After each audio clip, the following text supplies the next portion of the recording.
Hello, everybody, and welcome to episode number 27 of the Roses and Rhetoric podcast. This is one episode after our 26th episode, which marked our 6-month point, and we have a excellent episode for you today. Jim, why don't you sell the hell out of it? Well, let me tell you what got going on today, folks. First of all, as you heard from our background music, which hopefully was short enough to not trigger any copyright concerns, earlier in the week, DMX did die. I will say DMX, you can tell on social media, obviously had a huge following, definitely was an artist that touched many people. My experience with DMX music mostly came in the song we just heard, I'm Gonna Give It To You, coming on at probably every other halftime in 8th grade basketball games. And of course, that same song is responsible for, I believe, it is responsible for the most attempted PRs in the gym. So definitely DMX touched many lives. I'm sure he'll be missed by as many fans and by his family. So our hearts go out to them. And hopefully he's resting in peace. But yeah, DMX, definitely one of the most iconic songs you've ever heard. Joe, do you agree with that? Yeah, he has his voice is just so distinctive. Like his style and voice and delivery and everything is just unique. Yeah. It's just a shame that he had to smoke so much crack and die. Yeah, it's a reminder to all of us. If you know anybody with drug problems or yourself, get help. Get help. Get help. Get help. And when you're going for those PRs at the gym, when you're going for that maxed out bench or whatever, definitely throw on some DMX. Throw some DMX and grab a spotter. Or the safety bars. Either one works. He also has a great Christmas song. Have you heard that? I'm going to make it a point to listen to some DMX this weekend. I have heard more than just X Gonna Give It To You, but I would be hard pressed to quote another song from him besides that. But I mean, it's like if you ever hear his voice, like, oh, that's DMX. Like, obviously, nobody sounds like DMX. So I'm looking forward to it. I'm gonna look on YouTube this weekend and find some of his more classic hits. Yeah, and then when it gets close to the holidays, you got to listen to Rudolph the Red-Nosed Reindeer by DMX. He has a version of it, and it's awesome. I'm gonna check it out. I'm looking forward to it. Joe, we have a lot to cover this episode, as you know. One thing, for anybody listening, we're continuing with our two segments. We're going to have some social media shout outs a little bit later on in the episode. And we're also going to have a follow-up from last week. Last week, we had our album of the week from Aretha Franklin, and we have the write-up for that one that we'll be sharing later on in the episode as well. But Joe, before we hit into those heavier topics, I wanted to revisit something that as a group, our friends have discussed many times. And I thought, I want us to get to the bottom of this today. I want us to finally settle the debate between the pen and the mechanical pencil. What are we going to give as guidance to our viewers in terms of deciphering the appropriate time for mechanical pencil usage versus pen usage? I would say that anytime you're picking the pen up and down a lot, you should be using a pencil. Yeah. Like if you're writing numbers, like plus signs, like minus signs, like division signs, that's when you use a pencil. But if you're like writing, especially like cursive or something like that, and it's just continuous flow, then I would go with the pen in that case. What about you? What do you think? This has been a tough one. Joe and I come from an era, a generation, if you will, that really was on the cusp of the pencil to mechanical pencil transition. Myself, I'm sure Joe as well, remembers countless number 2 pencil sharpening. And every time somebody told me, make sure it's a number 2 pencil, I thought the exact same thing everybody else thought. Nobody has a fucking pencil that is not a number 2 pencil. They don't fucking exist. Nobody has ever seen a pencil that wasn't number 2. So all this work went into finding number 2 pencil. Let me tell you what number 2 pencil is. The pencil that you have in your hand is a fucking number 2 pencil. No other one ever exists. There's no number 1. They missed a number. That I'm convinced of that. Now, let's not get carried away here, because pencils in this day and age, in my opinion, pencils are no longer on the table. Get them out of here. Unless you're an artist or something, get them out of here. We're talking about pens versus mechanical pencils. The benefit of a pencil, of course, is that you can erase it. But another benefit is that, unlike pens, essentially every mechanical pencil writes the same in terms of how the ink leaves the tip. when you have a pen with a higher ink flow rate or something, you can get thicker lines, or it'll bleed through a little bit differently, or your hand will like somehow start dragging the ink as you're writing on it. Pencils are more uniform in that way, and they also don't jump the way that a pen can just like stop working for a little bit and start working again. The graphite prevents that from happening. I'm a big believer in the mechanical pencil. I really am. And if it weren't for threat of forgery or fraud, I might always use a mechanical pencil. I find that they write smoother for me. I find that I have an easier time writing them or writing with them.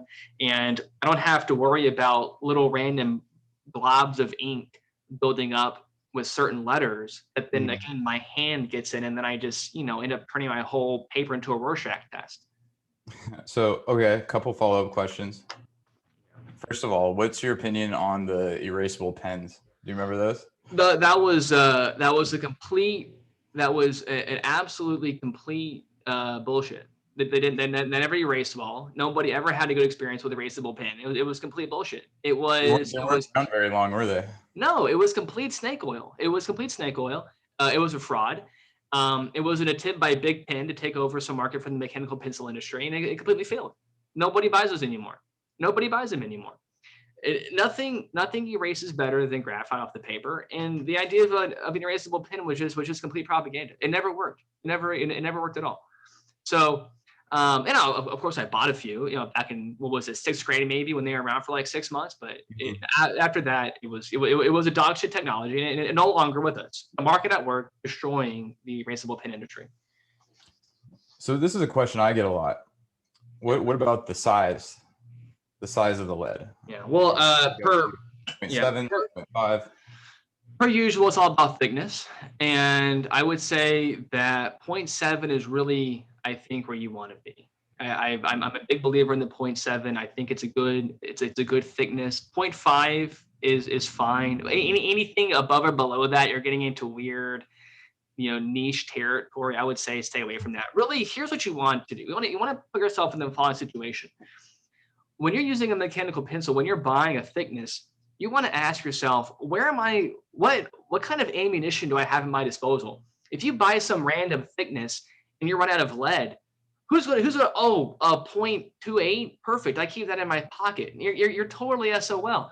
If you're carrying 0.5, if you're carrying 0.7, you're golden.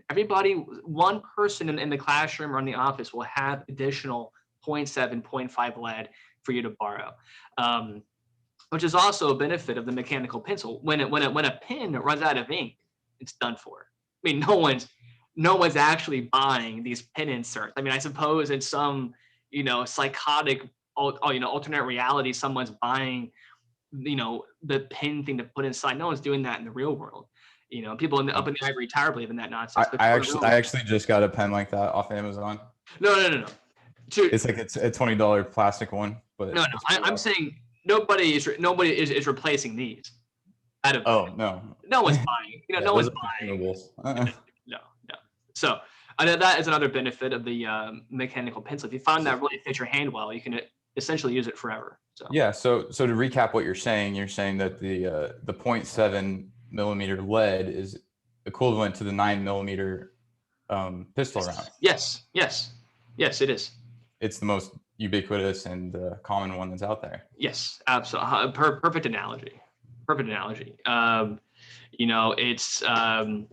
It's really what you want. It's the AK-47, if you will, of the classroom, and there's always going to be ammunition for it. So it's I think I'm going mechanical pencil. Day in and day out, I'm going mechanical pencil. I've been using one recently, and this is probably, I think, 0.5, but this is 0.7. To my point, and so I like using it so much. But I like using the mechanical pencil. And again, I think if you're in a position where you're not going to be faced with fraud or anything like that, I would say use the pencil. Use the pencil. Yeah, and what's this thing with scantrons and like any type of machine that reads it, like can only read a number 2 pencil? Like, how is that possible? Why can't it read like a pen? Why can't it read like? Yeah. If a Tesla can drive itself, how can a computer not detect what your answer is on a scantron? I agree. I agree. I think it's a number two. It's the number two, big number two, if you will. Yeah, big pencil. It's big pencil. Like I said, nobody. Again, this idea number two. Make sure it's number two. No one's ever seen another type of pencil. I mean, this whole thing is ridiculous. It's completely ridiculous. But yeah, I'm a big believer in the mechanical pencil, and I'm glad to see more and more converts coming over to it as well. Let me just make a special mention, which is of course the felt tip. Now, I think the felt tip does have a place. The felt tip is really nice if you're a professor in a classroom writing on a piece of paper that is being projected onto a board behind you. I think that, or even onto some kind of projector of some sort. I think that the felt tip shows up the best in that kind of setting. Now, it's a very niche market, very, very niche. But if you are in that market, consider getting a felt tip because it shows up nicely. It's not too big, so your paper looks like some kind of cartoon nonsense. It looks, it's small enough to be able to write sentences out, but it's thick enough to show up well on the projector, and it looks nice. So it's like the bold computer feature for writing. Yeah, exactly right. Exactly. I like it. So that, and I wanted to say that because I'm a big believer in having good office supplies at your disposal. I'm a big believer in graph paper. Anybody follows us on Twitter, saw today. I posted a little work that I did. One of these people that I follow asked a question about Martian escape velocity. Did a little calculation for that, and I did it on the graph paper. I like using the graph paper, and I like using the mechanical pencil as well. So I did want to cover that today, John. I appreciate your feedback on that. I think we are in agreement. Joe, I understand that you have some cool things from your inbox from this week. Yes. Yeah, it's been a very active week for my inbox. Great. Let's dive on in. Well, the first one from Joe's inbox was our request for that DMX song. Yes. Yep. Or for us to pay homage to DMX, which we did. Yep. And the second one, before we get to the second one, you were talking about your Twitter earlier. Yes. And I saw that we got some likes from Nassim Taleb on some of those posts. Yes, we did. You want to talk about that a little bit? It's always fun when somebody who you enjoy reading and following gives you any amount of attention on social media, and it was nice. He posted a really interesting story about a person who essentially had to live their whole life kind of on the receiving end of an untruth. But in order to protect somebody, the person maintained that untruth kind of throughout their whole life.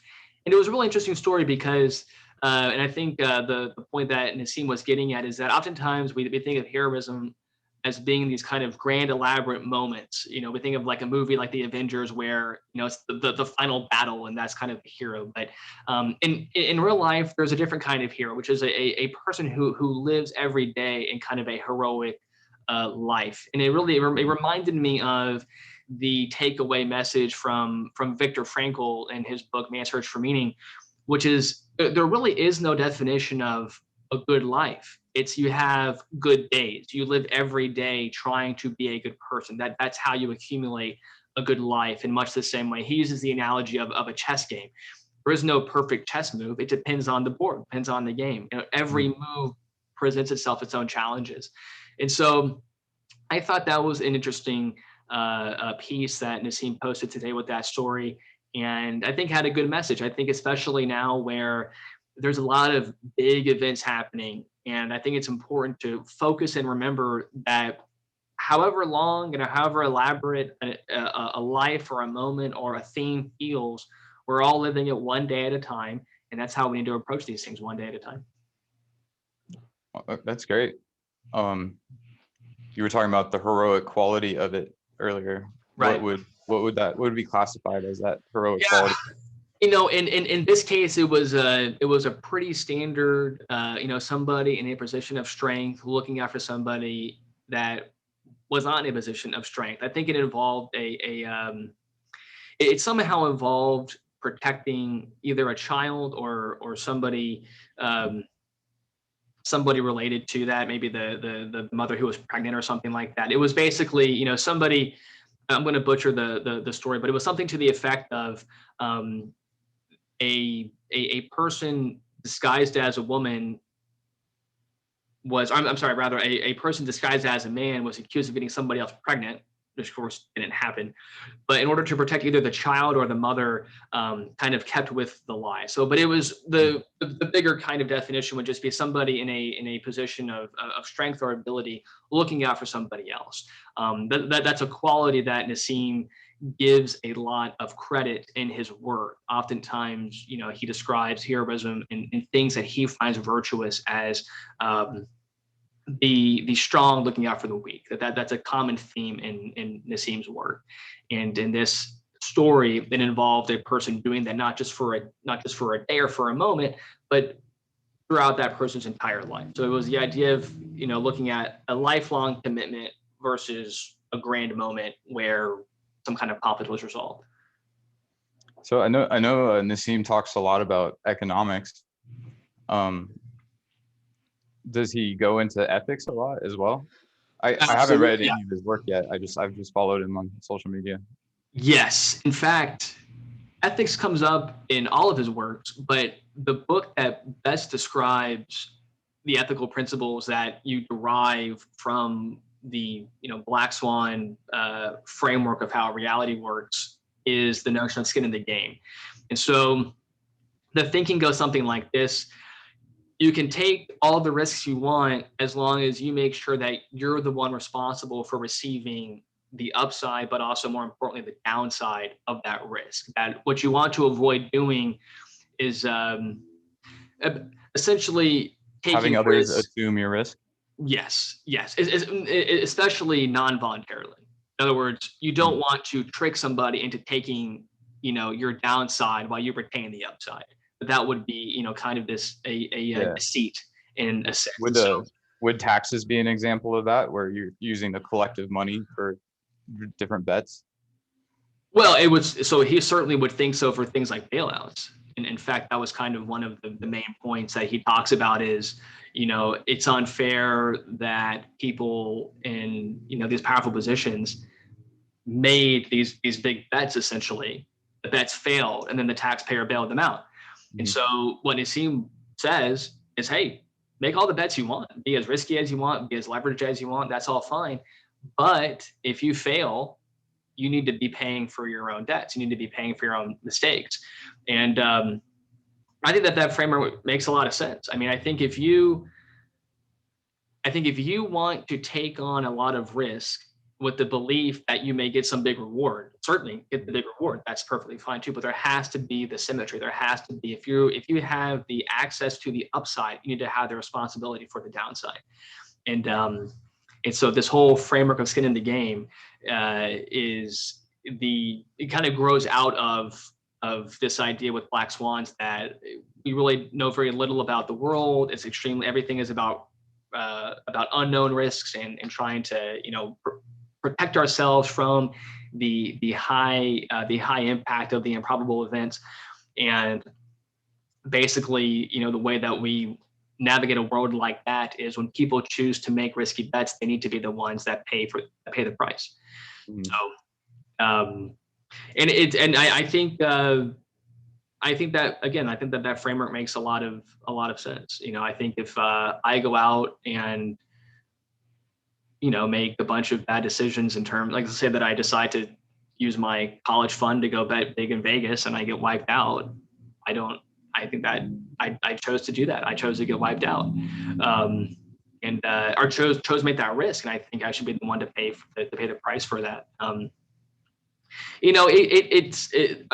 Complications probably arise when you get into things like, gambling addiction and that kind of thing. And I mean, it's you do feel bad for people. I was reading this Reddit story where a person was, a true gambling addict, and in the course of like an evening, just bet everything.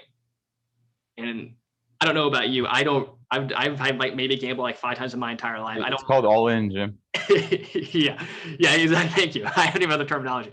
He went all in, and you read a story like that, and you just think, God, that is a tough spot to be in, and it's I don't know. I mean, to me, that's really rough, and I feel bad for people like that. That's a mindset that I just have no connection to. I've never been somebody to get it to be a big thrill seeker. I don't know if you agree, like if you're the same way, but I just have never had that desire to be a thrill seeker, really. Well, gambling, it's not more thrill. It's just a bad odds for you, right? Like, Right. Yeah. at least in the stock market or something, like it's a calculated bet or a gamble. But when it's like, yeah, pulling a lottery machine handle or even playing like blackjack, it's just like flipping a coin, like a rigged coin. Yeah, a coin. Yeah, and yeah, exactly. So, And then I don't know. I don't get a big thrill off of it because I'm too blinded by that other side of it. yeah, I'm the exact same way. But to answer your primary question, the ethics of Nassim's framework is that notion of skin in the game. That if you're taking risks, you need to be the one to incur the downside and the ups. The upside is what you're doing it for, but you need to be also responsible for the downside as well. And again, the book. So that philosophy is called Skin in the Game. The book is also called Skin in the Game, and it's the fourth book in his Incerto series. The fifth one is kind of like a collection of aphorisms that he put together. But Skin in the Game is really, I think, more of like the capstone on this whole Incerto framework. So definitely a book worth checking out. Okay. Wow. I'll have to get started reading on that. My reading Yes, list I think we longer and longer. Yeah, I feel like we gave a list of essential authors at the very beginning, maybe like episode 1 or 2 that we really thought people should take time reading. We gave Scott Adams, Robert Cialdini, and definitely Nassim Taleb as well. And I still stand by all of those. I think that to have a good framework for the world, you need to read all of these authors and understand their ideas. And every day that goes by, you need to see what's happening behind the curtain. Yes. And these authors give you really the skills, but more the mindset of how to do that. Once you're exposed to the idea of the black swan, everything looks different, and it's definitely a book worth checking out. So really, his whole series is a series worth checking out. Great. Well, now that I remember what I was going to say, we can go back to Joe's inbox. Even better. So recently in some mail correspondence with a friend, I heard this topic that's kind of just stuck with me for like a really long time. And it's something that like I've always experienced it, but I'd never had like really been able to articulate it or like understand or even observe it, become aware of it. Like I've experienced it, but I wasn't aware of it. And it's this concept of like the novelty of certain items and like how when you get them and you interact with them, like maybe a piece of clothing or something, like you get a new jacket or you get a new whatever, and then you go out with it. And then while you're out, you're just showered with praise. Like it's a highly respected item out and it's made known to you by other people. But let's say that you try to wear that same sweater like a few months later or whatever, and it's just like totally not the same effect. It's even like a reverse effect. It's maybe even worse. Like best example is probably like a Halloween costume. If you wear like a Halloween costume one year, like if you wear it again the next year, it's going to be like pretty weak compared to the first year, and it's going to be just off a little bit, regardless of how good that first costume was. Right. So that's one thing that's just been in the back of my mind. It's been coming up over and over. You see it. Have you what are your thoughts on that? Yeah, it's so during the week, Joe and I, we both kind of recommend books to each other, and we kind of read our own books as well. But I kind of the way that we do this show is from on mine. I bet Joe probably does something similar. Because as I'm reading, I kind of think, oh yeah, that'd be a good topic for the podcast, and I make a little note to myself. So on like Wednesday this week, I just finished rereading Anti-Fragile, which is the third book in Nassim Taleb's Incerto series. And in there, he talks about neomania, this obsession with new things. And I wrote down, I'm gonna talk about neomania this week, and let's see if Joe thinks about it. And what you're describing is this fascination with anything new, and at least part of what you're trying to say with anything new. And yeah, I mean, it's absolutely true that we buy things, and the feeling of good that we get from these items, even from ourselves, from other people, is quickly deflating. And it is interesting how quickly we just lose interest in either a Halloween costume, or I always think of like a new phone or something. Like the effect is almost immediately gone when something new. It's just when it stops being new, there's not. It's always a big letdown, essentially, that things don't feel better for longer. And I just think it's funny that that while that's true, this is because, like, so basically Nassim is writing in his book is like, this effect is true and this and that. And he's like, on the other hand, I just saw that the new MacBook has a better battery life, so I'm going to go buy the new MacBook. It's like making fun of himself. Like, even though he knows this is a phenomenon, he's still can't escape it. And I think the Halloween costume is a funny example too, because I would say that Halloween, it seems like every year there's maybe like a handful of costumes that everyone's going to go as, and so to really have a good costume almost means that you're going to be looking like a bunch of other people. Like the year that we all went as the Avengers, probably every other group of friends that had like 5 guys in it also did the Avengers. So it's like a weird kind of like, in other words, it's like the trend is almost guaranteed to be self-defeating, because the trend makes it hard for it to be a novelty for very long, because it invites people to swarm in the I think that the uniqueness is what makes a good costume, right? So that's like that's what people are going for. I see what you're saying. Having a costume that no one else is wearing. Yeah, there's some check in there to make sure that we're not overpopulated by Avengers. Yeah. And ours was people's willingness to paint their body green to be the Hulk. Not many people wanted to go all out for the Hulk. But yeah, that's true. But is that the same type of novelty? Like, is that the same phenomenon causes you to get a bunch of compliments one day wearing something, but no? Oh yeah, I see what you're saying. It's a little different. Yeah, no, I agree. It is different. I'm trying to think of the one item that I got the most praise for, or like acknowledgement for. It was probably in college when I had really big and obnoxious sideburns. That was probably the one thing that people would always point out, like, wow, look at that. Those chops. Look at those chops. It was a fun week. And then I was like, this is stupid. I got rid of it. So, yeah. Yeah, I don't know. I don't know. What, I mean, when you think about this, what examples are going through your head when you think about this?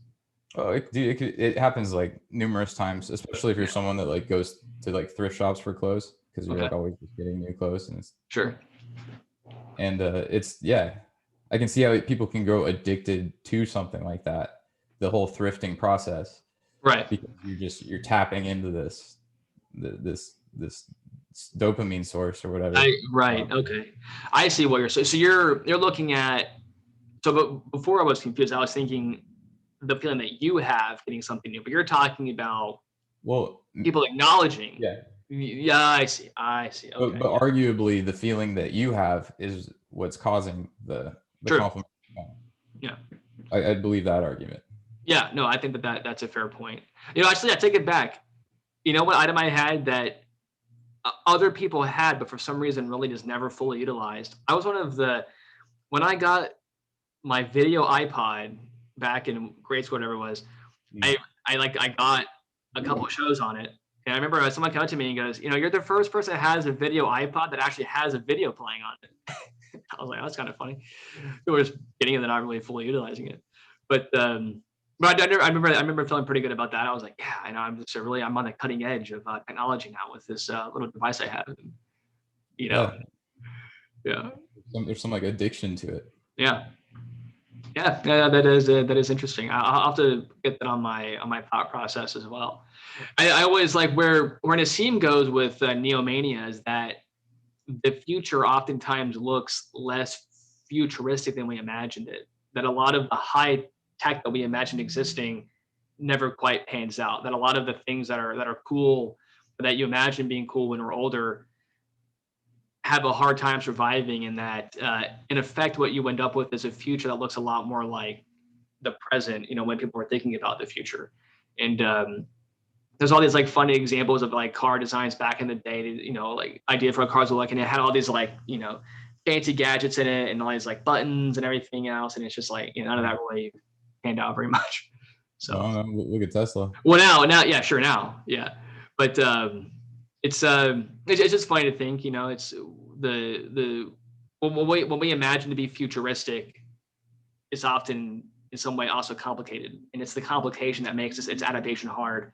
And it's like we still have books made of paper. We still write we're still talking about mechanical pencils and everything. It's not that the future never changes, but it's that things that work well have a way of keeping on working well, even as other things come into the mix.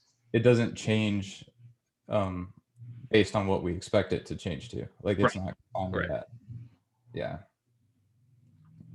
So it's interesting effect. I'll have to pay more attention to the item that I get.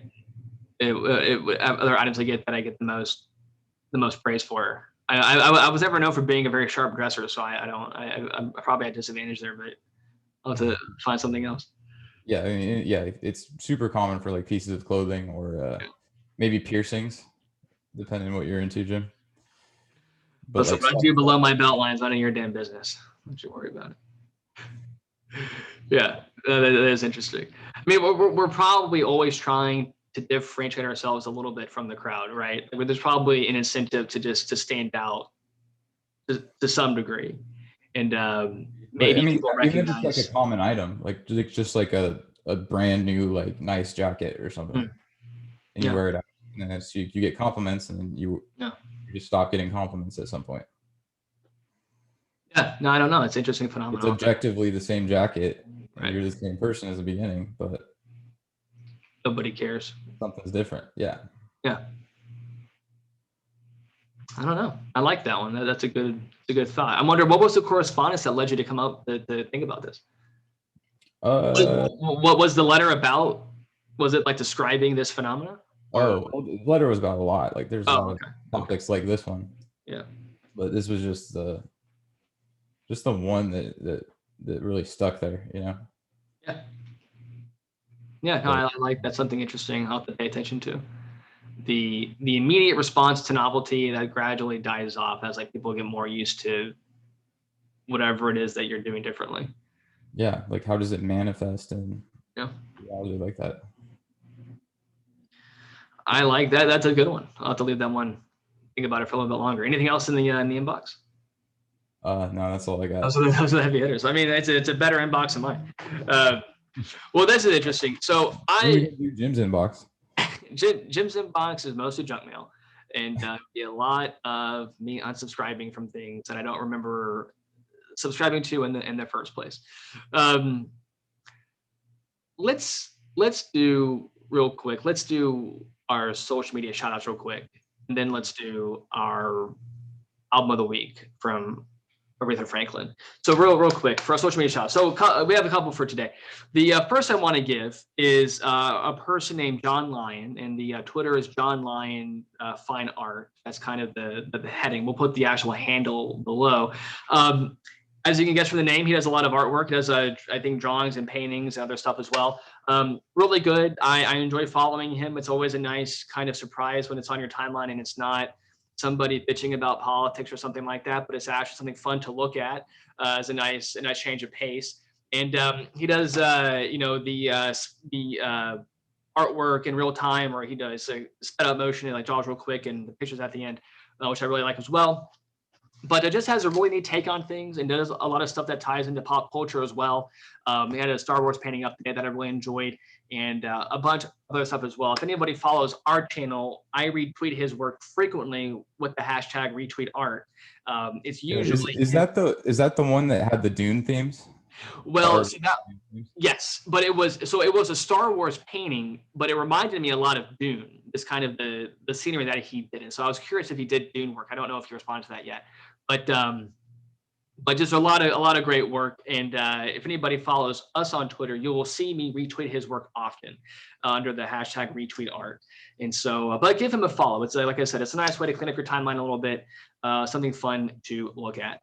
Our second shout out is a fan and friend of the show, Porter Allstat, and we are giving him a shout out on here. Find him on Instagram. I know we'll put his handle below as well. Porter's a big fan of the show, gave us a lot of nice feedback over the past few weeks. And so, Porter, we appreciate you watching. Hopefully you're seeing this episode. Hopefully you're enjoying it. And anybody out listening, looking for somebody fun to follow on Instagram. And hopefully Porter's studying up for a potential interview that's coming up here for him. That is true. We are continuing, of course, full pace with the GM search for the intramural softball team. Porter expressed a bit of an interest in that position. And as always, we're always open to interviews. And so we'll be looking at Porter applying for that position in the near future as well. So those are our social media shout outs for this week. And Joe, I want to transfer over to the album of the week. So last week's album of the week was by Aretha Franklin, and we have the write-up for that album that we want to share with you guys now. Another great write-up from our official R&R musical correspondent. Okay, so the album of the week for this week is Young, Gifted, and Black by Aretha Franklin. Review. This week's album is from the Queen of Soul, Aretha Franklin, titled Young, Gifted, and Black. Released in 1972, Young, Gifted, and Black is Aretha's 18th studio album. I have this vivid memory of watching Moonlight in the theater, specifically the dinner scene in the third act. When Chiron walked into the dinner, the track One Step Ahead by Aretha is playing on the jukebox. I remember having two thoughts. The first being, isn't that the Miss Fat Booty sample?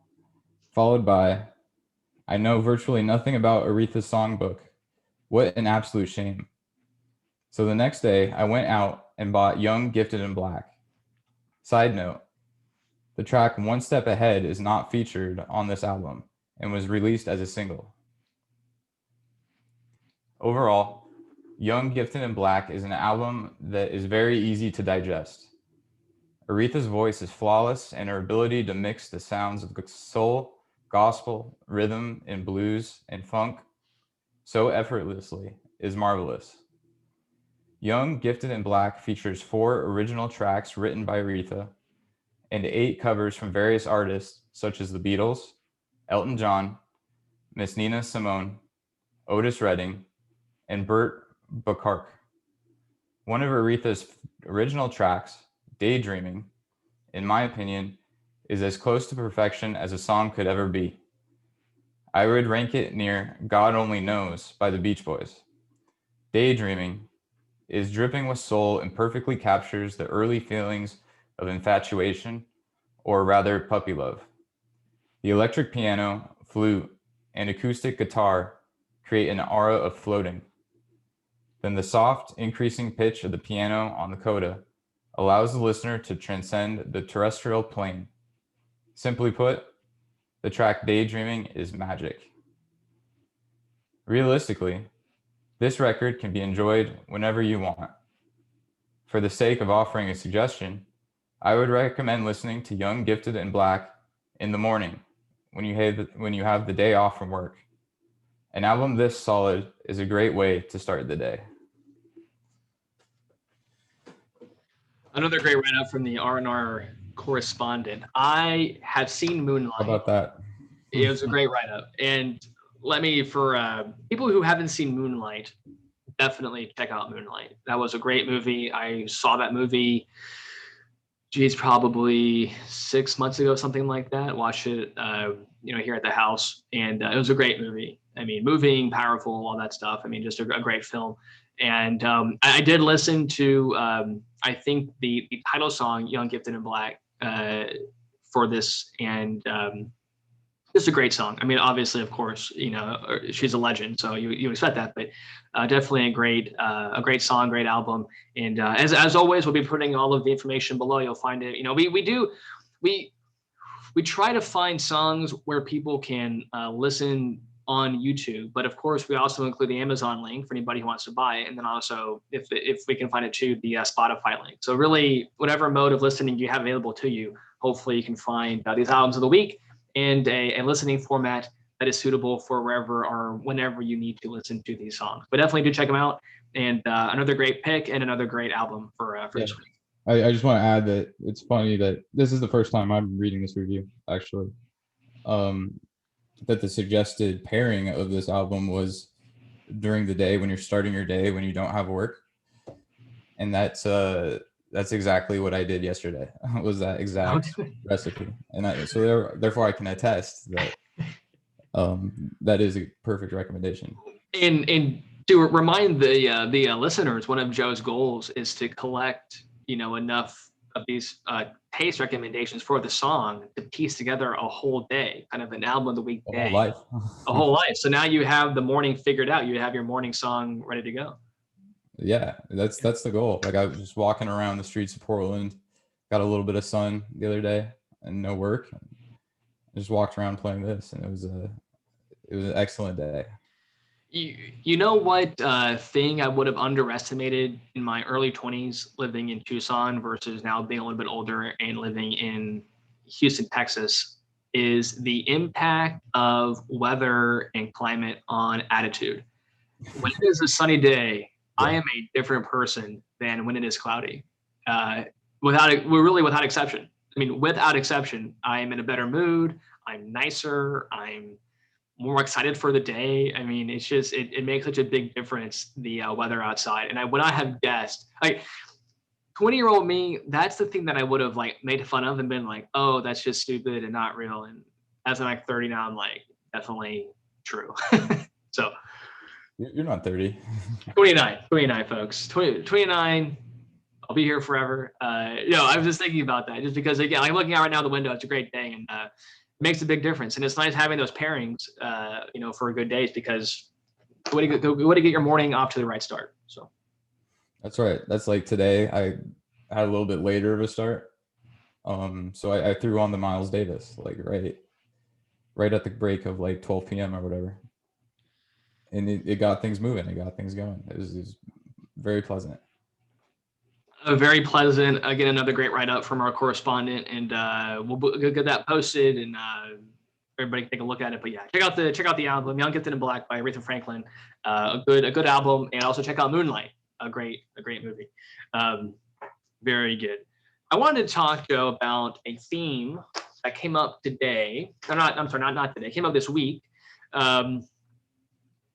And one of the people that we follow on Twitter is Paul Portesi, who does all these great tweets with like different quotes and very very fun to read and kind of work through the puzzle. I mean, he writes in a very it's almost cryptic in a way. It's like you have to read it and kind of think what, and kind of piece it together. And I like people who tweet like that. It kind of reminds me of Naval a little bit. But he got me thinking about an idea this week that I think we could all do a better job of. And that is this idea of articulating the obvious. And I want to give an example of what I mean by articulating the obvious is the idea that just because we have an intuitive feel for why something works a certain way doesn't mean that we understand it. And the reason I was thinking about this is I was thinking about something back in the days of engineering and being in college. And I was thinking, I understood how two things worked, and I understood, in a sense, how I could derive on paper, why the number would be the right number, but I couldn't really tell you why. Now, I wonder how many other things in my life I have a familiarity with that as a result, I don't feel a sense of, novelty or a sense of surprise when I encounter a problem that I could even solve, but that I wouldn't really understand, that I couldn't work back to some kind of basic principle to really explain it. And so that kind of got me with this obsession this week of, you know, when you encounter a thing that seems obvious, challenge yourself to think, can I actually articulate this supposedly obvious phenomena? Can I actually explain it? And I think people, I myself, am one of them, would be surprised that how many times something seems obvious, but upon closer inspection is actually not obvious at all. Yeah, it's funny that you made that comparison to Naval, because Naval also talks about this and having that rigid framework for your thoughts and your understandings of things. And he referenced Richard Feynman one time wrote some letter where he just started from nothing and he taught, just basic addition, algebra, geometry. Took it all the way from algebra to calculus in like 1.5 pages, but it was completely intrinsically proved and founded from the bottom. So it's like he was able to just bridge those gaps, and that's how detailed his knowledge was. How I don't want to say rudimentary, but how just simple. Fundamental, right? Fundamental. It was fundamental. Yeah. First principles, exactly. Yeah. And just when you can do that for things, like, then that's really when you start leveling up. Naval does the same thing. He suggests reading like just the basics over and over. Like, for instance, Origin of Species by Darwin. Like, he says, read that and get to know it, and like understand physics, understand science. Yeah. And then you're really setting yourself up well if you do that. And that sounds like Paul's talking the same thing. Yeah, I mean, I think absolutely that mindset makes sense. And I think what is funny or what is humorous is that we will become so familiar with solving a problem that we forget why the solution works. And in some cases that's okay, actually. And in some cases where things are really complicated, you just have heuristics. You just have rules of thumb. You only got so much brain power. You only have so much brain power, and some things just aren't understood. I mean, some things are just really complicated, and so I don't want to give heuristics a bad name. Two engineers, we have a lot of respect for these, but it's important to know when you are using a heuristic. That would be the message here, is that if you are using a heuristic, in a sense, you're treating that almost like. Well, when would you not be using a heuristic? Well, let me. I feel like that's like kind of what you can do. I think in real life, that's essentially what you're doing. I was thinking more in terms of like explanation. If you ever find yourself trying to explain something really basic and you get to a point where you don't know something, like, for example, if you're working your way through like a geometric proof or something, you're proving, that two triangles are similar or something like that. You want to be able to bring that down every time to the first principles of geometry. And in real life, you're absolutely right. I think you are essentially always in the realm of using heuristics. And I think at that point, what's really key is being honest about that and saying, oh, like, this is a heuristic. We do this because we do it. We don't really know why. And being upfront about the lacking of knowledge. Yeah, it's this thing we don't understand. We're just going to call it gravity for now, and then we're going to move on to something else. And I think that's totally fine and even necessary. It's important to find yourself not trying to explain away your confusion is I guess really the key takeaway. When you articulate something obvious, you will quickly find that there are things that you know, but you're not sure why you know them. And probably a good example of that would anybody who's taken fluid mechanics would think of like the no slip condition, for example. That's kind of a heuristic of sorts. I mean, there is an underlying reason for why it is, but they don't really get into that in the class. You just know at the edge, it's zero velocity, and then you solve from there. It's a boundary condition and you move on. And I think in life, as we're always trying to work on more and more complicated things, we collect these heuristics that are important and that are absolutely necessary. But I think it's important to always be honest with ourselves about our limits of knowledge, and to really challenge ourselves when we actually think we understand something, work through it, prove it to yourself. Don't assume that you know something just because you know the answer doesn't mean you know why the answer is correct. And you should, or you should know that you don't, and that becomes another type of knowledge that now you have at your disposal. Your limits of what you do and don't know. Nice. I like that one. What else you got on the docket Well, on the list? yes. Let's see a couple other good ones here. I wanted to kind of a boring topic, but I thought it might be kind of fun to talk about, and it's the topic of stockpiling. One of the key takeaways from Anti-Fragile, the book Anti-Fragile, is that when you face an unknown world, you want optionality.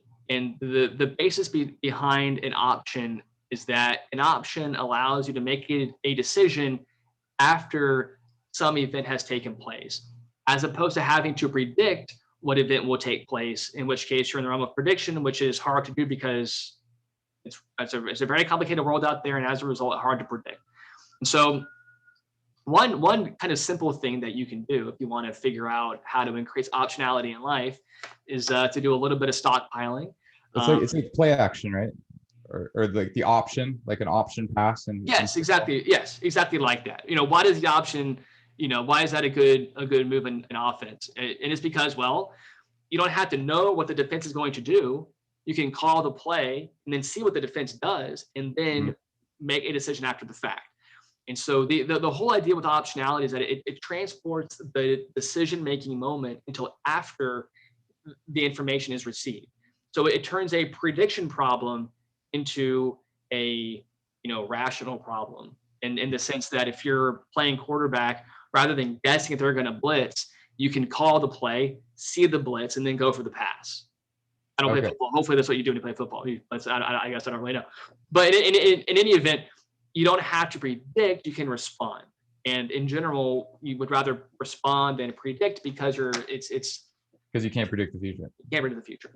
So it's a really great mindset. He goes into a lot of examples of this in Anti-Fragile. One easy one is the notion of like stockpiling.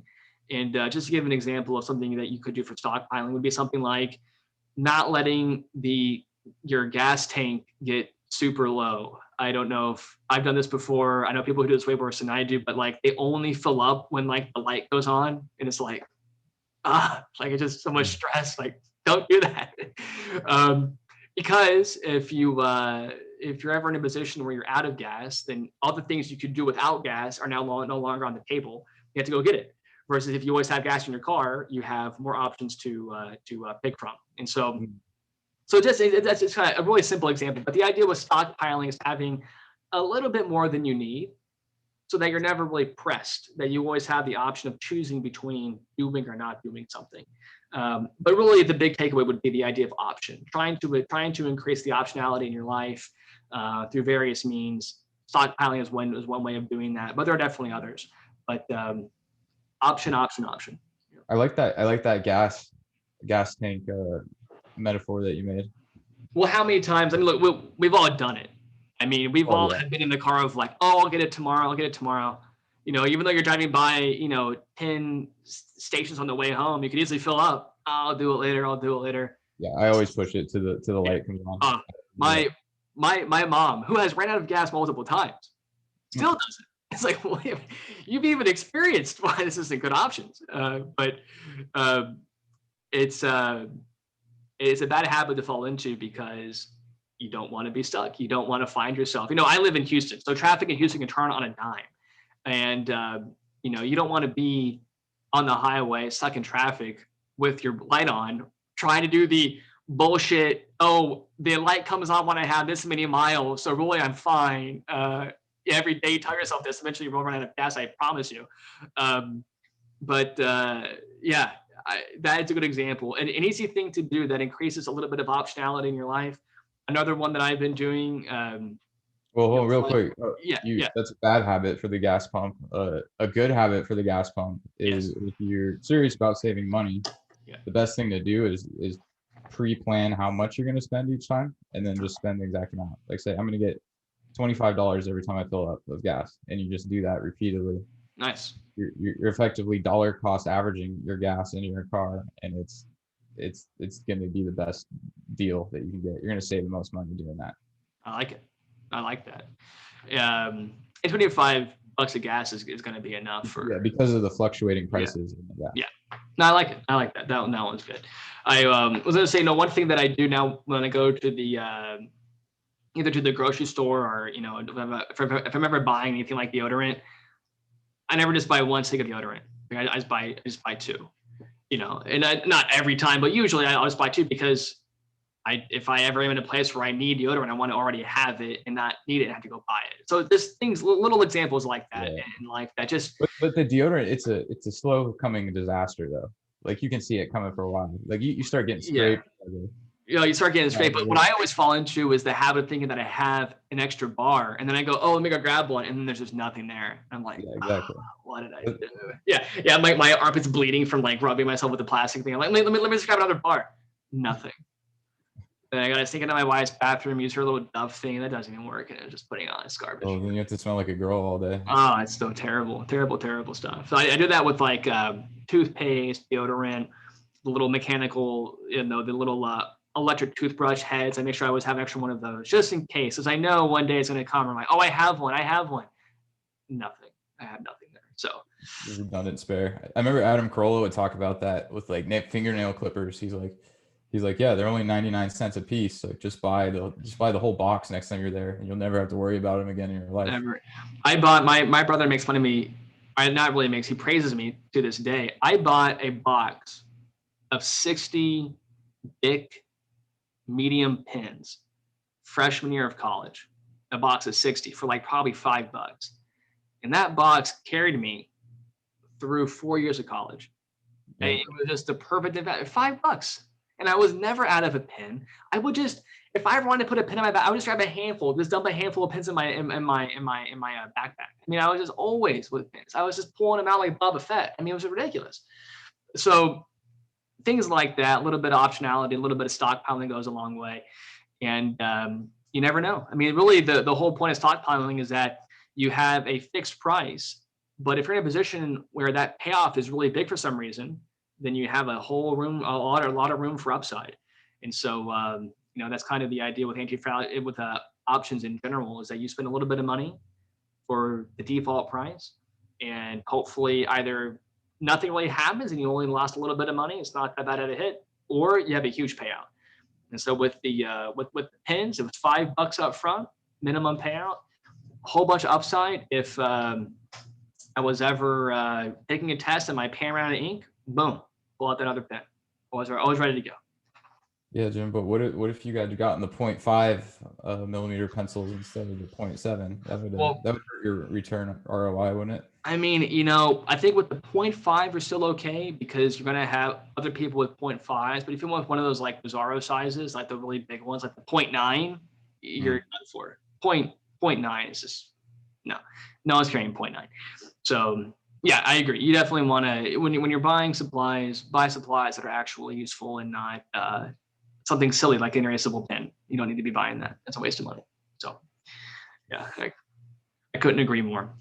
Yeah, all right, here we go. A few more things on the list before we wrap up the show today. We talked a lot about physical ergonomics. I know that you're big on ergonomics. You like the good posture and all that stuff. I love a good ergo. I came across a phrase today that I really thought was interesting, which is cognitive ergonomics.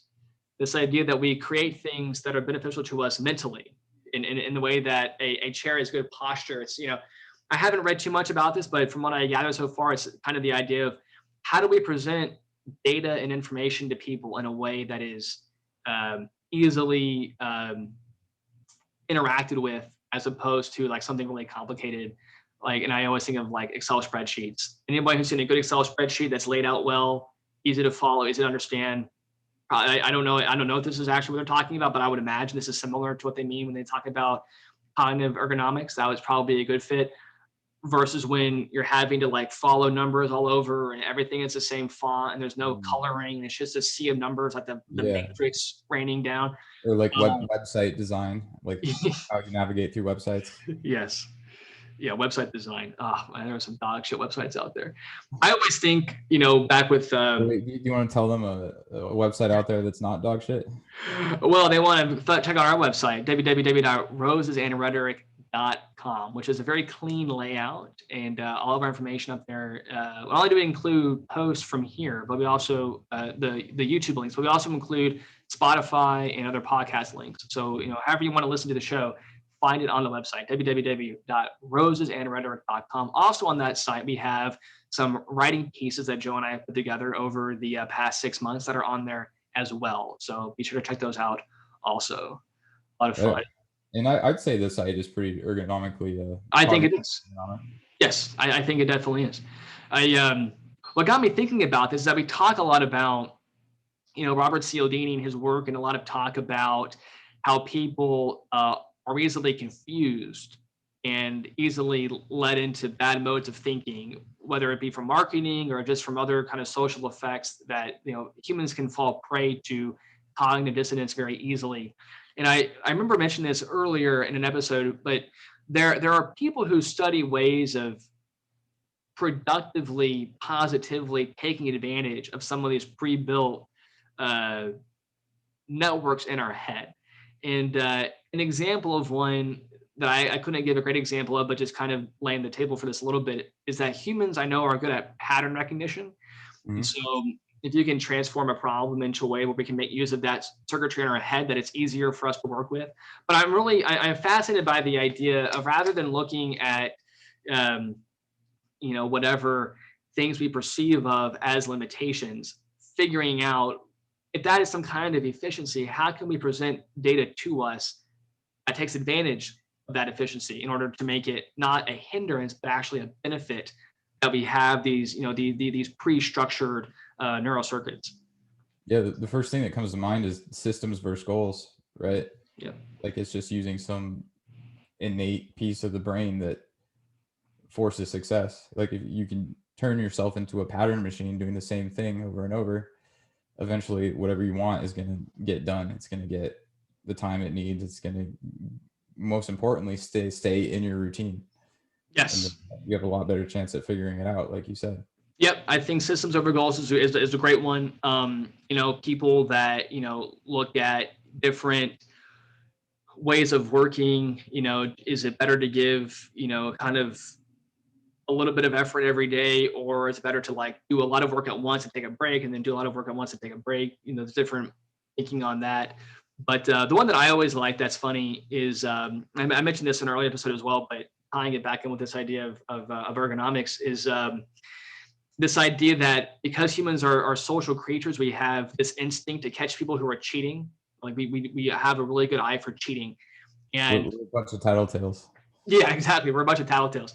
And basically what people have figured out is that if you can find ways of presenting data and information to people, or problems to people, in the framework of catching a cheater, that we do better. We either solve the problem faster, or that we get the right answer more often, that we are wired to think in terms of that kind of framework. And so things like that I really like, because it's really common to find people that are just negative about, quote, human nature, and kind of down on humans. And I kind of get bothered by that. So it seems a little bit like loser think to me, kind of a little narrow-mindedness to me. What I'd rather the thought process is, well, this setting for humans didn't work well.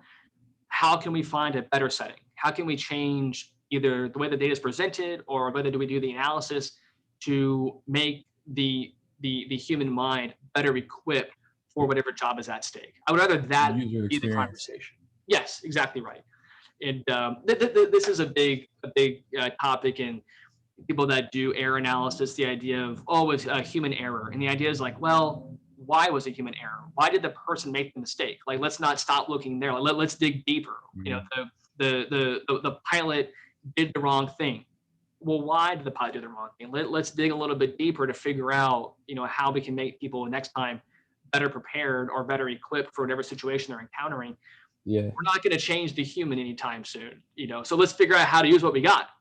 We have all these things that we have evolved over millions of years in terms of the whole of living. So we got it. Let's figure out how to use it. It must be able to do something well. So let's figure out how to use it to its fullest advantage. So we use the after action review at work all the time, which is what you just described, or when something goes wrong, like some tank pops open, spills everywhere, or some motor burns up and takes down the whole plant or something. You have to do after action review, which is like a detailed report of what happened, and then the report asks questions like what you were saying, like what caused it, and then human cause is always like one of the top options and the top selections that the tree brings you down to. And it's like, okay, why did they, what happened? Someone turned the wrong valve. Why did they turn the wrong valve? Right. It's like, I don't know. It seems like it's being used more of a tool as documenting the offenders more than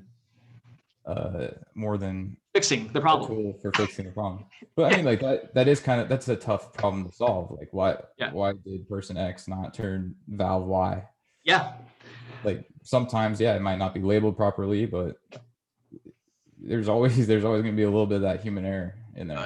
Absolutely. And that's one of the most obscure books I've ever read, and it's because of Scott Adams that I read it, is a book by I won't remember his name. I think his first name is Norman. I don't remember his last name, but the book is called Design of Everyday Things or something like that.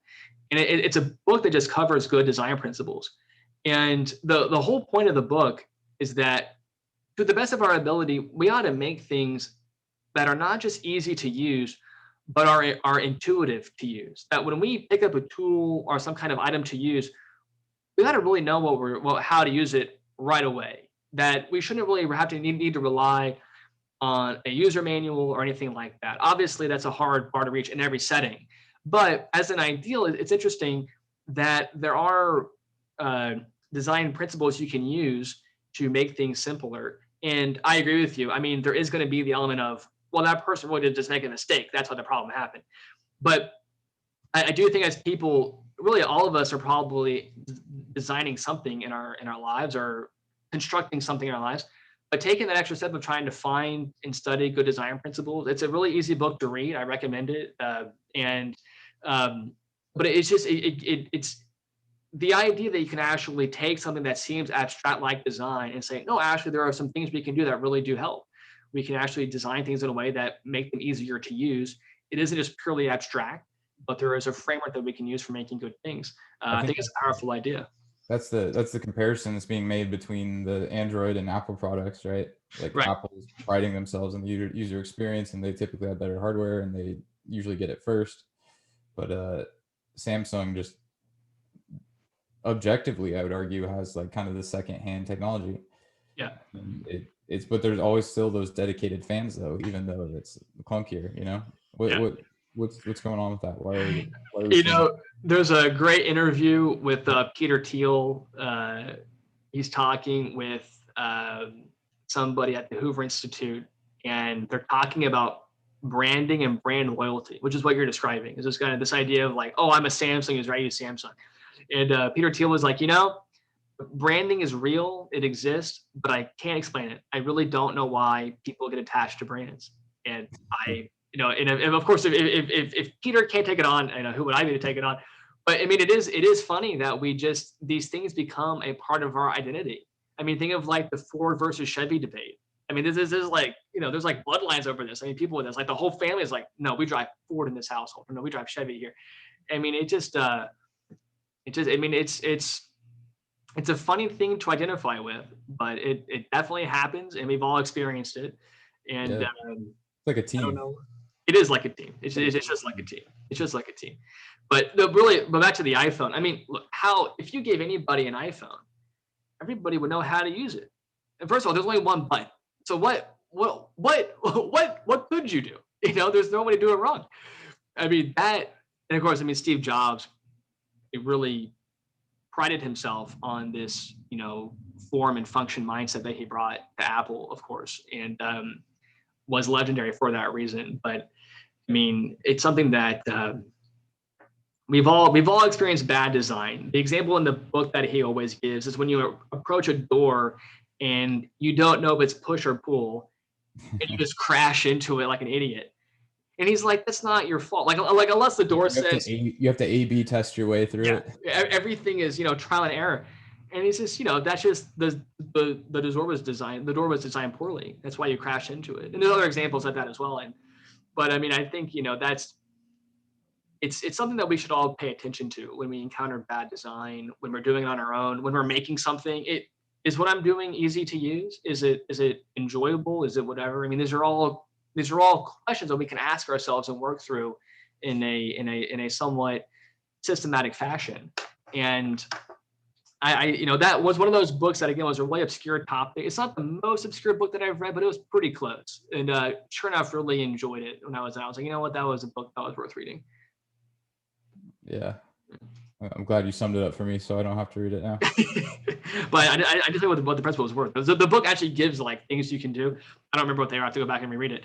But it was a good book nonetheless. And at least it got me thinking about that. That, when I make a mistake, rather than blame myself, I got to be asking, why did I make the mistake? And typically it'll be because whatever I'm involved with wasn't designed well from the beginning. And in any event, I have one more topic for you today. That's it. It ties in with nothing that we talked about yet, which is always fun. But I was thinking about this today. We might have covered this before, but it's this idea of time with regards to school and test taking versus time in the real life.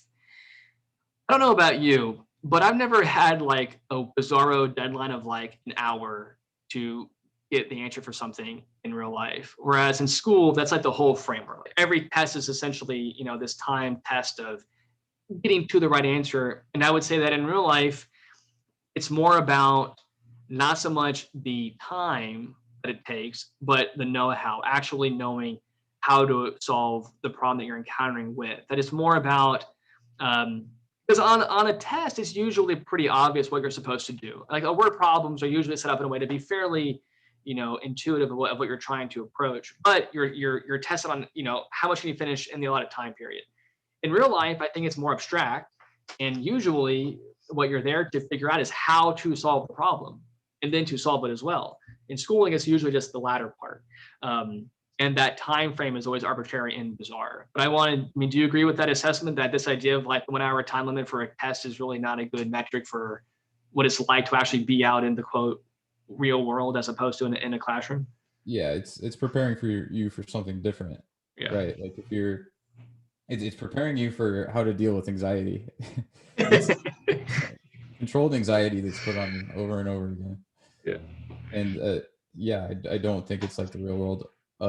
However, coincidentally, in my job, there is quite a bit of emergency response to things because water is hard to store if you don't have any tanks, right? So stockpiling. Yeah. When the faucet never turns off, you gotta act quick if you're gonna keep things moving. Yeah. I think that's just by coincidence that's like that. But that is like the test environment you were talking about. Sure. But yeah, I think it screws kids up more than anything. The test anxiety, the everything like that. It's just non-representative of the real world. Probably the thing that's the most different is usually when you take a test, you're by yourself. Whereas in real life, you would get in trouble for not asking a question. You get in trouble for not asking how to do it. Whereas on a test, you would get in trouble for cheating, which would be asking someone for help, which I always think is kind of funny too. But I was thinking about that today, because I was thinking I was doing some problem that I saw online. It was like a physics problem or an integral or something, and I kind of got obsessed a little bit. We were trying to work through it, and I'm thinking, I have no idea how to do this anymore. So I had to go back, look it all up again, and figure it out. And I was thinking, that's really the skill that I have, is knowing what to look up. Like if I really want to know how to do something, I can figure it out. Like that's the skill that I have, actually. It's not having the on the cuff answer, which is, a silly idea to live up to. It's if I encounter a problem, I know how to go about solving it. Not, oh, I already know the answer. It's 5. It's, that is very rare. It's more common to need to figure something out. And as a result, it takes a little bit longer, but the result is better. And I think that's a better picture of what the world is actually like. I like it. It cuts the stress involved associated with trying to remember things or pretending like you're going to remember everything. Like, no. Like, Yeah, remember everything. you know what I mean? Like some of those popular equations, like, you're like, oh, I have to know that. I have to know this one. And No. it's like, Yeah, you don't. You need to get to know. I can just look up the quadratic formula if I really needed to. Yeah. No, that was, I just had this thing, this, one of the ideas I had, and I have my board of big ideas, you know, one of my quote big ideas was this idea of this anxiety over forgotten knowledge, that as I got further away from school, I would just think of like, how much am I forgetting? All of it. Like, and I would just think about it all the time. I was like, as I'm moving through time, I'm just forgetting all of this stuff that I used to know. And, you know, all we can do is take solace in the fact that if you learned it once, you can learn it again. I think, there's that. I think you also gain the familiarity with working with problems like that, with those types of variables and those types of like ways of solution. Like math, it's kind of, it's teaching you a certain way of doing things and thinking about things that can be replicated for different problems or other situations. Yes, that's the utility that you get from school, or at least that's what I tell myself. No, I think that's a good assessment. I like that. I like at the beginning you were talking about the. I'm sorry for my slow uptake on the phenomena you were describing at the beginning about people's response to your new clothes. But I think now I kind of get what you're talking about. I'm going to pay more attention to that, and maybe next week I'll see if I have any examples to share with the audience when that time comes. All right, we'll put it on the agenda. Yeah, put it on the agenda. But I was just went through my list. That was all of my stuff for the list. Did you have anything else you wanted to cover for today, or? Oh, that's a good list. All right, very good. Well, we are people who saw our episode a few episodes ago with Francisco out of San Francisco with neuroscience. We are actually in the process of getting a few more neuroscientists lined up to come on the show. We're exploring a little bit with the idea of doing some more episodic structure with this show, and staying with themes longer over multiple episodes. So we're going to have a few episodes dedicated to neuroscience coming up in the near future. That'll be a lot of fun. So check that out as well. And if you have any suggestions for episodes, the thread line, like just to add into there, we do have some big problems we're trying to solve. We're trying to solve our lack of this GM for the softball team. Yes. And we're also trying to solve neuroscience as well. Yes. Consciousness and softball. And the world needs all the help it can get on those two fronts. And we're here to help. And we're here to help. Free for now, free of charge. Yes. So check that out. And if you have any ideas for longer form, if you've heard a theme on the show that you want us to spend more time with, tell us below. We always read the comments. Let us know below. And also, I didn't give this out last time, but let me, of course, give out our social media, which is always important to follow us on there as well. Our Twitter, @roses_rhetoric. Follow us also on our Instagram, which is also roses_rhetoric. And then follow Joe as well, which is Twitter is @Jose4_Cuervo. And then Instagram is, I think, the same thing, right, Joe? Jose4_Cuervo as well. Yep. Check out Joe there as well. Follow us on the platforms, like, share, retweet, re-like, repost, whatever. Do it all, folks. It all helps the show. And as always, give us your feedback below as well. And check the video for links to album of the week and websites and everything else I just mentioned also. So episode 27 is in the bag. So until next time, everybody, I am Jimmy Hackett signing off for Joseph Stanford, saying ciao.